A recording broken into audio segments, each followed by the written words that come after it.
Hey guys, it's me, Samantha, and today I'm going to be reading The Miraculous Dream by Kate DiCamillo. Chapters 1, 2, possibly 3.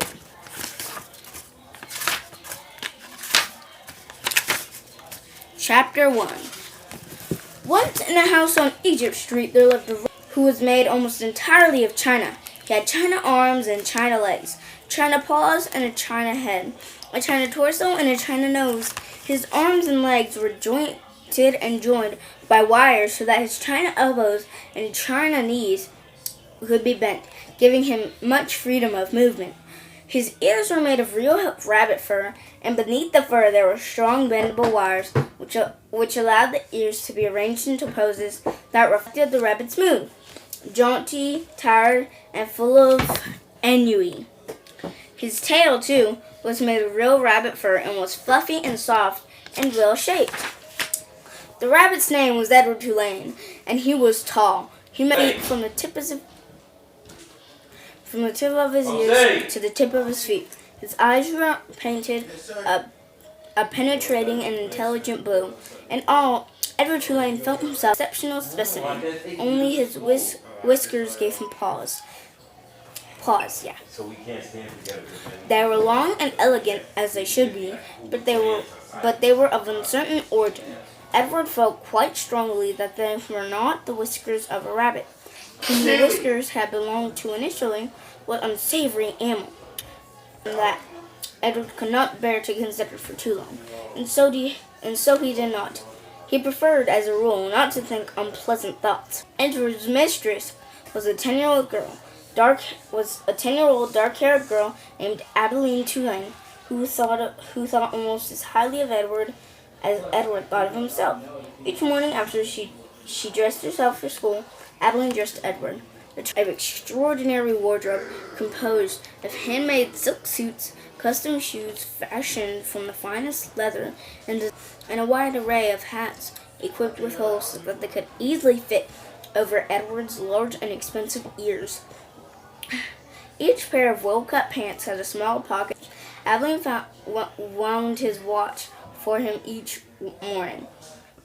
"Now, Edward," she said to him after she was done lighting the watch, "when the big hand is on the 12 and the little hand is on the 3, I will come home to you." She placed Edward on a chair in the dining room and positioned Edward was looking out the window and could see the path that led up to the Tulane front. Balanced the watch on his left leg. She kissed the tips of his ears, then she left Edward and spent the day staring out at the street, listening to his watch and waiting. Of all the seasons of the year, the rabbit most preferred winter, for the sun set early and then the dining room windows became dark, and Edward could see his own reflection in the glass. And what a reflection it was! What an elegant figure he cut! Edward never ceased to be amazing at his own fineness. In the evening, Edward sat at the dining room table with the other members of the Tulane family. Adeline, her mother and father, and Adeline's grandmother, who was called Pellegrina. True, Edward's ears barely cleared the tabletop, and true, also, he spent the duration of the meal staring straight ahead at nothing but the bright and blinding white of the tablecloth. But he was there, a rabbit at the table. Adeline's parents found it charming that Adeline considered Edward real, and that she sometimes requested that a phrase or story be repeated because Edward had not heard it. "Papa," Adeline would say, "I'm afraid that Edward didn't catch that last bit." Adeline's father would then turn in the direction of Edward's ears and speak slowly, repeating what he had just said for the benefit of the giant rabbit.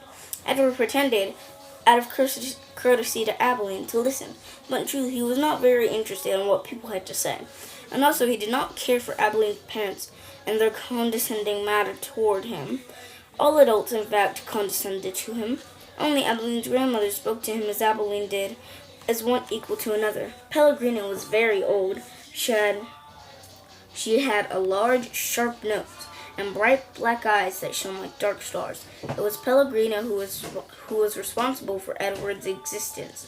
It was she who had commissioned his making. She who had ordered his 6 silk suits and his pocket watch, his jaunty hats and his bendable ears, his fine leather shoes, and his jointed arms and legs, all from a master craftsman in her native France.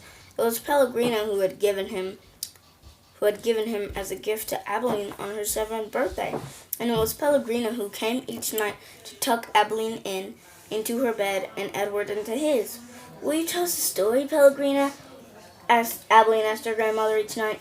"Not tonight, lady." "When?" asked Abilene. "What night?" "Soon," said Pellegrino. "Soon there will be a story." And then she turned off the light, and Edward and Abilene lay in the dark of the bedroom. "I love you, Edward," Abilene said each night after Pellegrino had left. She said those words, and then she waited. Almost as if to say something in return. Edward said nothing. He said nothing because, of course, he could not speak. He lay in his small bed next to Abilene's large one.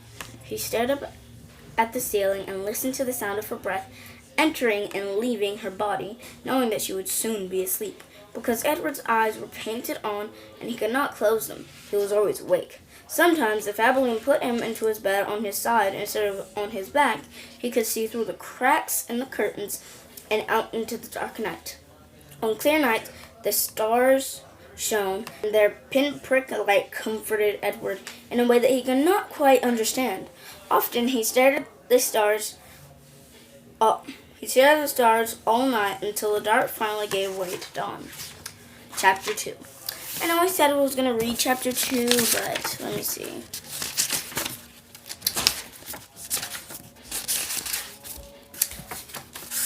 It's actually not a long chapter. We'll read. Chapter 2. And in his manner, Edward's days passed, one into the other. Nothing remarkable happened. Oh, there was the occasional small domestic drama.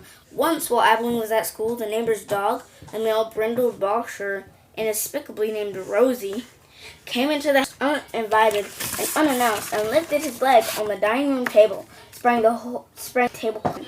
He then trotted over and sniffed Edward, and before Edward had even had time to consider the implications of being sniffed by a dog, he was in Rosie's mouth, and Rosie was shaking him back and forth vigorously, growling and drooling. Fortunately, Abeline's mother walked past the dining room and witnessed Edward's suffering. "Drop it," she shouted to Rosie, and Rosie, surprised into obedience, did as he was told. Edward's silk suit was stained with drool, and his head ached for several days afterward. But it was his ego that had suffered the most damage. Abeline's mother had referred to him as "it," and she was more outraged at the dog urine on her tablecloth than she was about the indignities that Edward had suffered at the jaws of Rosie.